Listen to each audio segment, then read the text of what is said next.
She saw him, her ex arm in arm with a woman who sparkled like she'd been carefully chosen to replace her.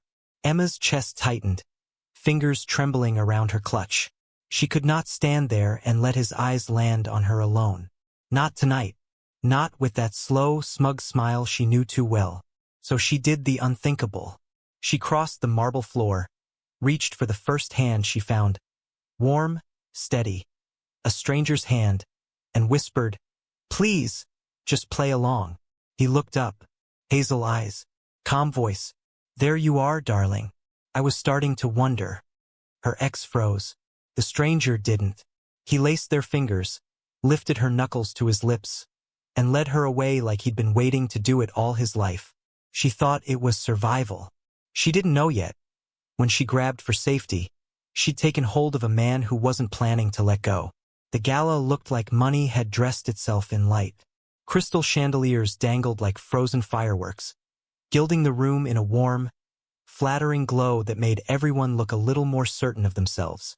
Marble floors polished to a mirror reflected the slow current of gowns and tuxedos, waiters moving through their practiced paths with trays of champagne and bite-sized luxuries.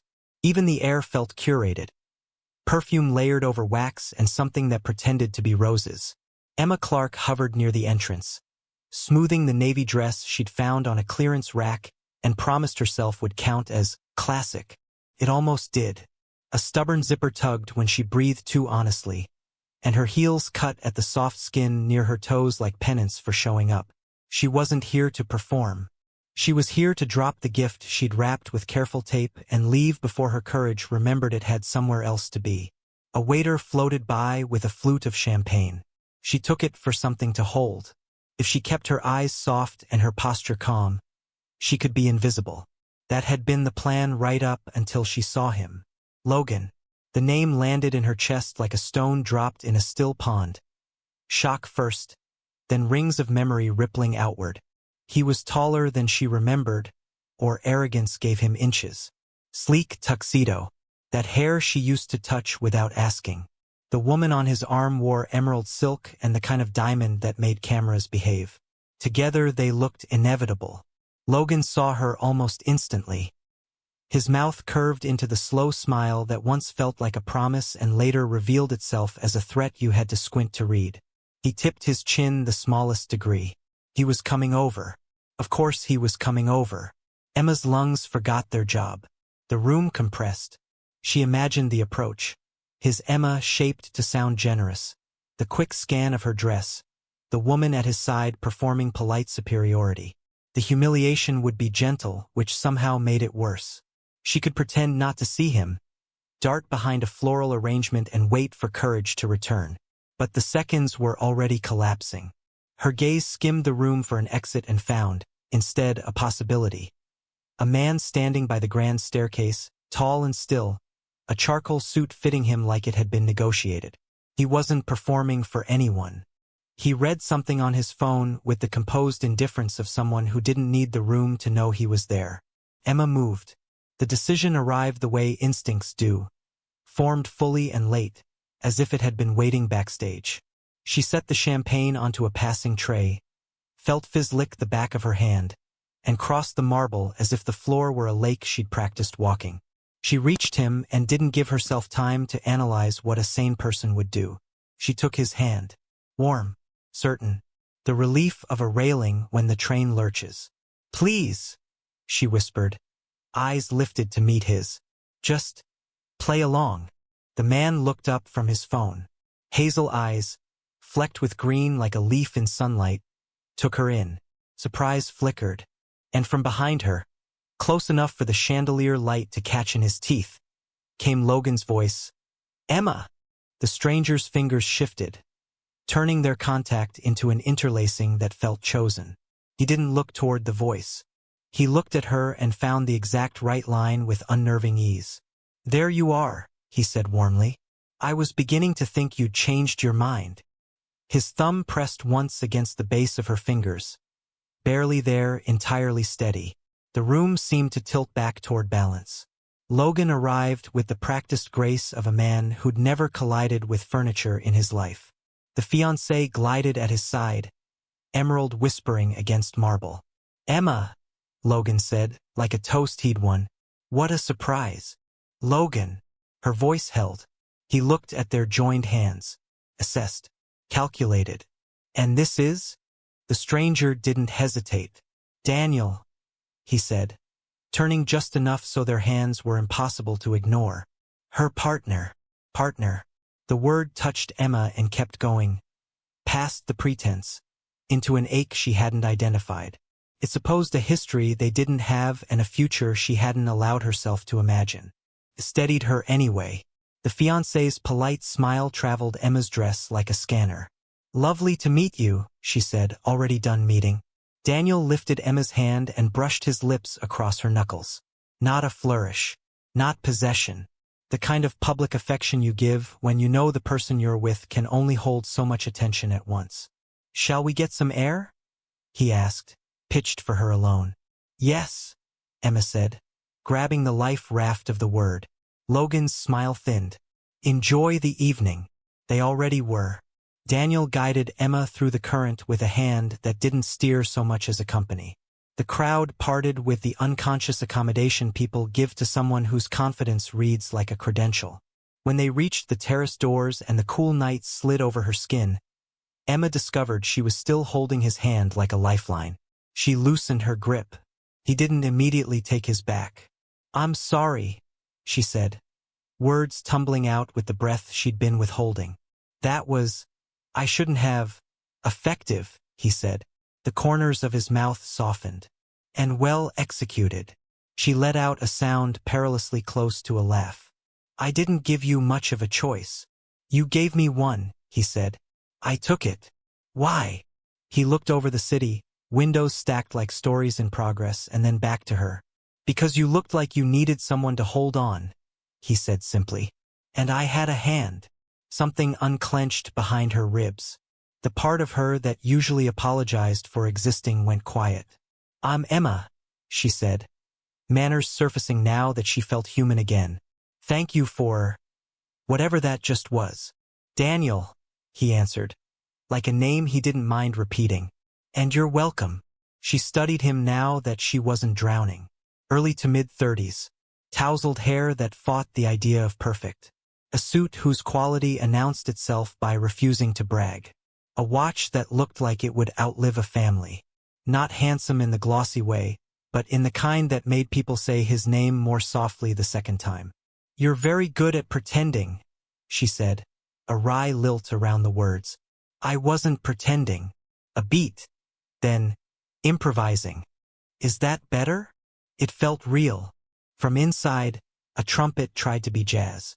A couple stepped onto the terrace and, sensing gravity, slipped back behind the glass. Emma glanced over her shoulder. Logan laughed at something the fiancé said, performing contentment like a man who believed rooms were mirrors. "Thank you," she said again, "for letting me borrow the illusion." He shook his head. "It wasn't an illusion. It was a moment." "And now the moment's over," she said, trying on lightness like a coat she wasn't sure she could afford. "Only if you want it to be," he replied, gaze steady without being heavy. "Can I buy you a drink? Consider it hazard pay." "Hazard pay?" she echoed, lips threatening an actual smile. The part of her that usually said no to safety flinched. The part that had reached for a stranger's hand nodded. "One drink." "Good," he said. "Let's find somewhere the music isn't pretending." He gestured toward a set of stairs half hidden by potted rosemary. As they walked, Emma loosened her fingers at last. Their hands drifted apart. The air cooled the place where his had been. She felt the absence like a question no one had asked yet.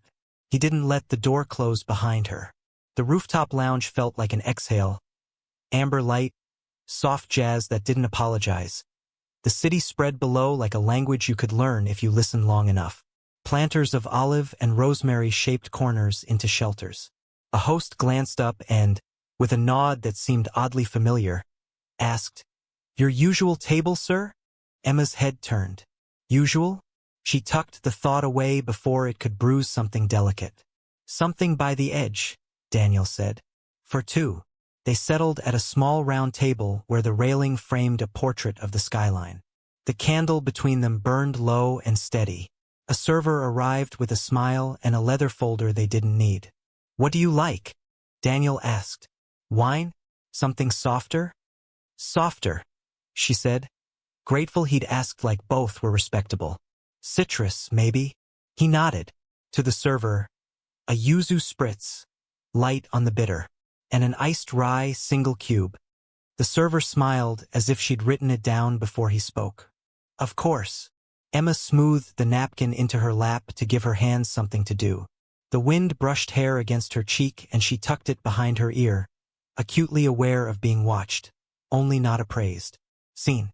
Tell me something true," he said. She blinked. "About what?" "Anything," he said. Dealer's choice. Her first impulse was to offer something small and safe. She oversalted popcorn, she cried at dog commercials, she hated group texts. Instead, her mouth delivered what mattered. "I don't belong in rooms like that," she said quietly. "Not in the way people in them seem to know they do." He didn't react with the easy disagreement people think is kindness. He let the words sit, then said, "Or you haven't found the room that was built for you." She tried to laugh. "They don't build rooms for people like me." "What does people like me mean?" "People who are still figuring it out," she said. "Whose resumes change depending on whether the rent is due. And when it is? Event assistant. Freelance anything. A breath. When it isn't, I restore old photographs. For families. For anyone who hands me a shoebox full of time. I work at my kitchen table with a lamp that hums and a scanner that forgets itself. I make dust and fingerprints look deliberate." Daniel's eyes did something then. Focused, softened, decided. "You bring the past back to life. I give it permission to be forgiven," she murmured. On good days. Their drinks arrived. Emma tasted the spritz, bright, a little shy. Her shoulders dropped a fraction. When she opened her eyes, he was watching like he was cataloging the precise expression relief made on her face. "What about you?" she asked. "Something true."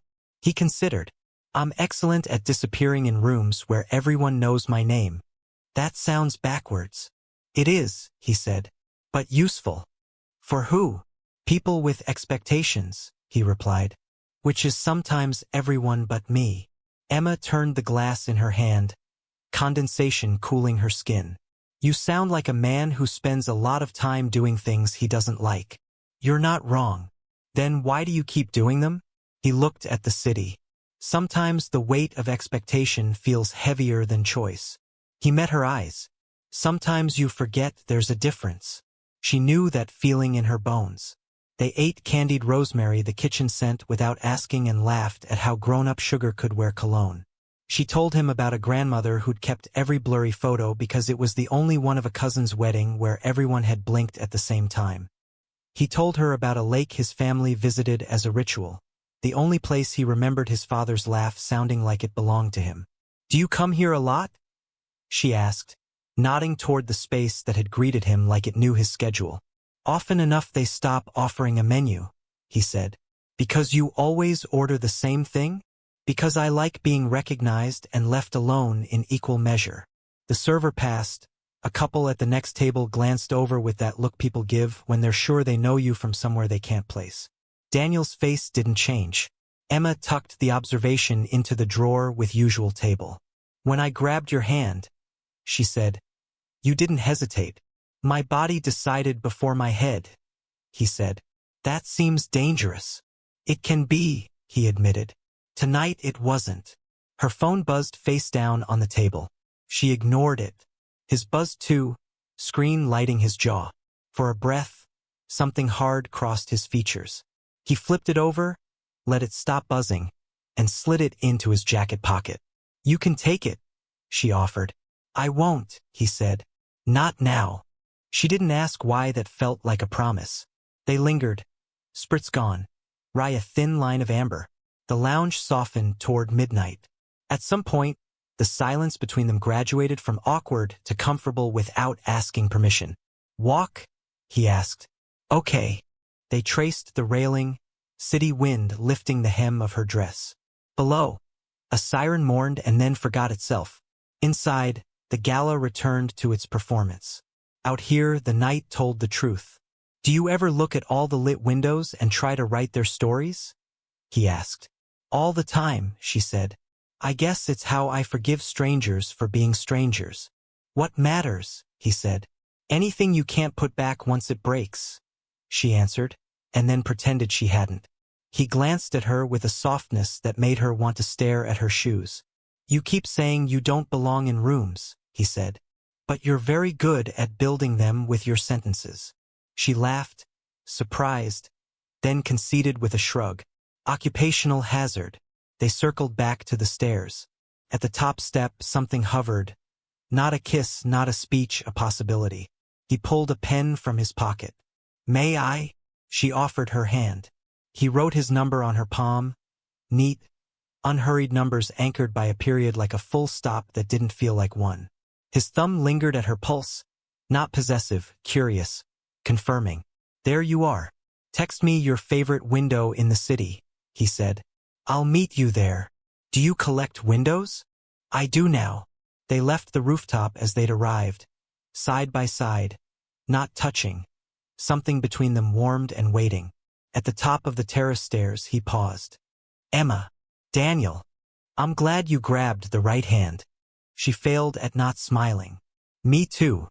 They parted in opposite directions, the kind of leaving that felt like walking toward. On the sidewalk, her phone buzzed. "You left something behind." She stopped, thumb hovering. "What?" "A beat. Then. The part where you were still shaking." "I'll hold it till next time." She looked down at her palm. Black ink, numbers already smudging. The night moved around her like a river that had decided to be kind.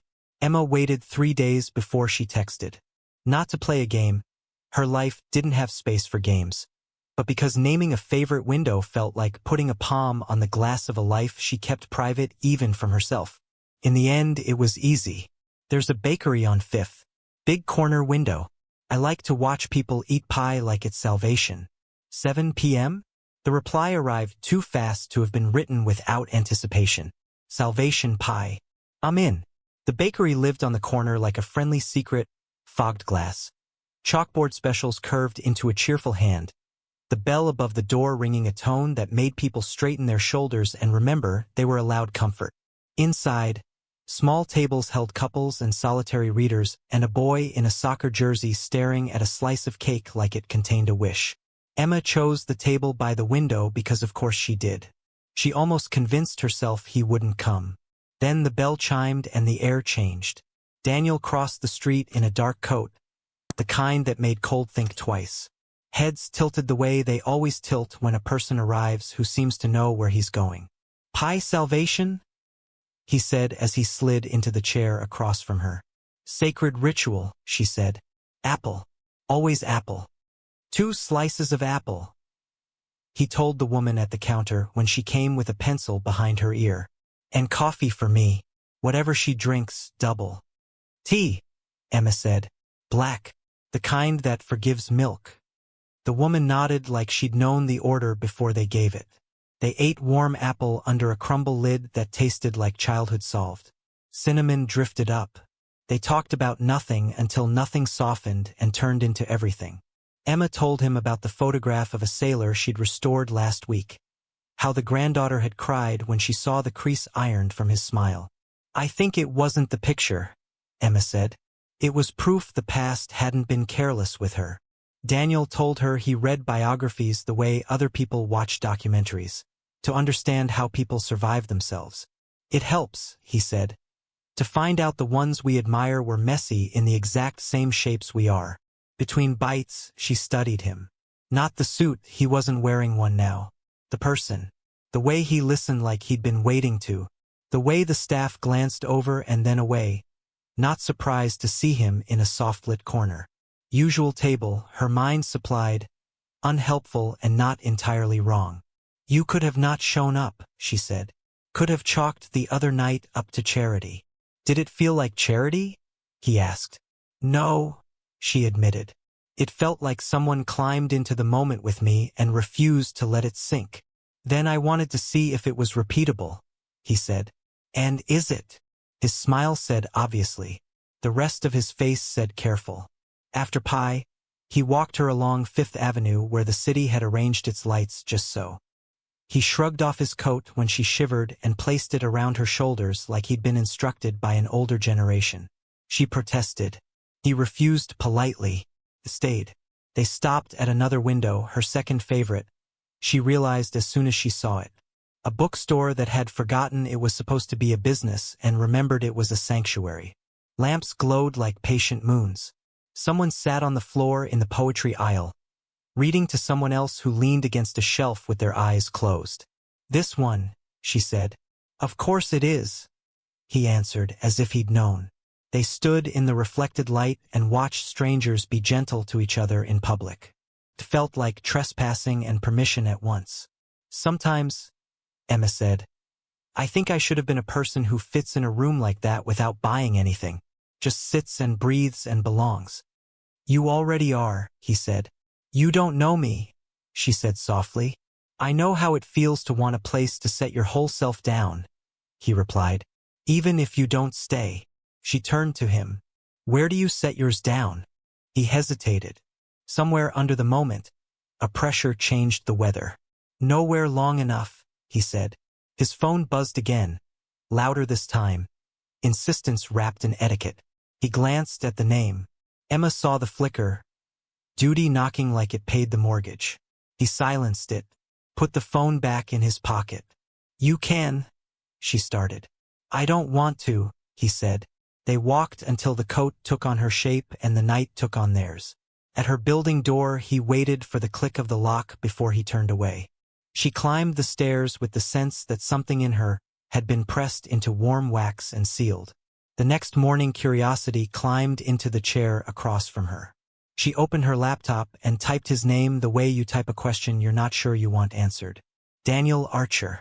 Photos, articles, profiles written in the careful tone people use for those who employ other people. Archer International. Youngest to, board seat at, net worth estimated at, posed pictures that made him look like he belonged to an idea. A video where he wore a suit that folded sunlight and said nothing untrue. She closed the laptop, stared at the blank wall, pictured the man at the bakery counter asking for apple pie like it was medicine, pictured the pen sliding numbers onto her palm, pictured his thumb resting at her pulse as if to check whether the evening had resurrected her. Her phone buzzed. You left your favorite window on my mind. There's a coffee shop next door I haven't tried. Tomorrow, 10? She typed and erased twice. Then, okay. The coffee shop was small, all white tile and plants that looked like they had hobbies. He was there when she arrived, already at a table with 2 mugs and a paper folded to the crossword. You do crosswords? She asked, dropping her bag onto the chair and her guard onto the floor. I fill in what I can, he said. Then I invent answers for what I can't. That's cheating. That's storytelling. She laughed because those weren't always different. They talked about coffee that tasted like fruit and the indignity of lids too small for their cups. He asked her about the photographs she hadn't taken yet, the ones she wished existed so she could mend them. She asked him what he would do if he woke up one morning as someone anonymous. Buy bread from a place where the cashier doesn't look up, he said. Read a book in a public park and forget to check the time. Learn the names of the trees. Go inside a church when no one was singing just to see if silence echoes. You could do those, she said. You're a person. The world doesn't weld itself shut because a man owns a suit. He smiled without reaching his eyes. Sometimes it tries. A man in a navy blazer paused at their table on his way to the door, recognition blooming on his face like a reflex. Mr. Archer, sorry. Just wanted to say the keynote last spring was, well, it was something. He looked at Emma as if trying to place whether she was an assistant or a cousin or an errand. Didn't mean to interrupt. You didn't, Daniel said smoothly. Thanks for saying hello. After the man left, Emma traced the rim of her mug. You're someone, she said, making it sound like a joke that might trip if it ran too fast. Everyone is, he said, giving her the gentlest deflection money can buy. She let it rest. For now. They had 3 more mornings like that, windows and pie and coffee, the kind of days that felt like they braided themselves into something with structure before you remembered to name it. And then the intrusion came with dark glass and a suit that called him sir. They had just left a poetry reading when the black SUV slid to the curb as if the street had been waiting. A man stepped out, crisp lines and an apology ironed into his tone. "Mr. Archer, sorry to intrude. Emergency board call in 20. The documents are..." Emma felt it. How the air shifted. How Daniel's posture reframed itself around a life she had deliberately not Googled too hard. He glanced at her. Something like regret moved through his eyes and set a chair down. "I'll call you after," he said. She nodded like it didn't matter. "Of course." The door closed on him and the window turned to a mirror. She stood on the sidewalk and watched her own face pretend not to look smaller. He didn't call that night. Or the next day. On day 3 she stopped checking every 10 minutes and settled for every hour, which felt like progress if you didn't measure it. That evening she opened her laptop again and read more carefully. The numbers were larger this time.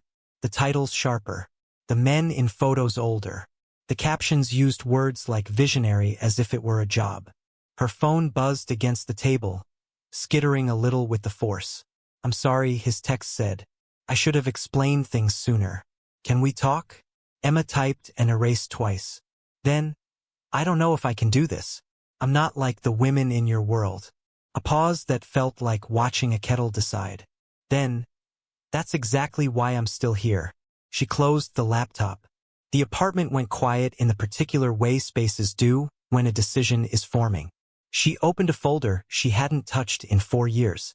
The first line of the draft she'd abandoned looked up at her like a witness. She read it aloud. It didn't fix anything.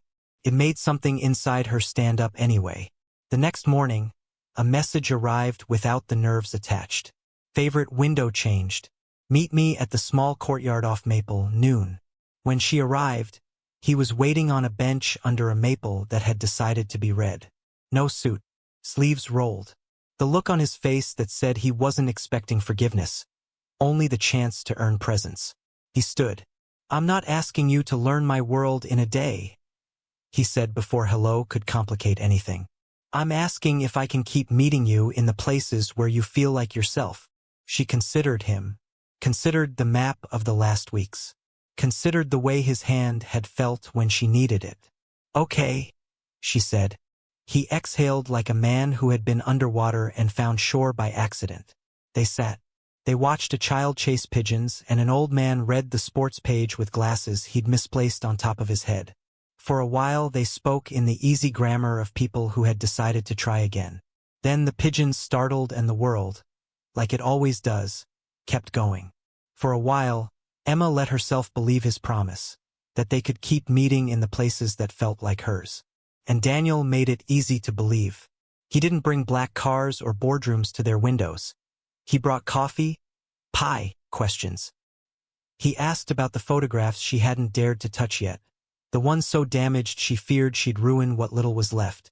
She told him about her grandmother's wedding photo, bent and faded, and how she had never found the courage to restore it.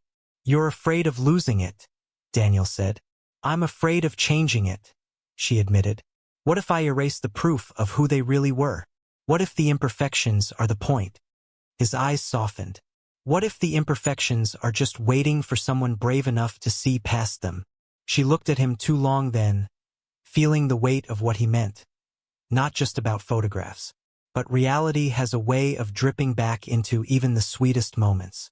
At the bakery, the owner greeted Daniel by name. At the bookstore window, a young man in a suit stopped to whisper, "Is that Archer?" before walking on. At the courtyard, someone left a business envelope on the bench beside them with a murmured, "Mr. Archer." Each time Daniel dismissed it, steady and unbothered. But Emma couldn't dismiss the feeling crawling higher in her chest, that she was slipping into a story she didn't know how to read.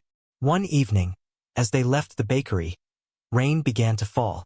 Daniel walked her home under his umbrella, close enough that she smelled the warm sandalwood she remembered from the gala. They stopped at her door, the air around them heavy with the question of what next. I don't usually do this, he said softly. What? Walk women home? She teased, trying to lighten the storm in her chest. No, he said. Hope. And that night, when she closed the door, Emma leaned against it for a long time before sliding to the floor, her hand pressed against the space where his had rested on her shoulder. She was falling. That much was obvious. The harder question was, into what? It happened on a night she hadn't planned to see him. Her best friend Olivia insisted she come to an art fundraiser. Just an excuse for rich people to drink wine near paintings, Olivia joked.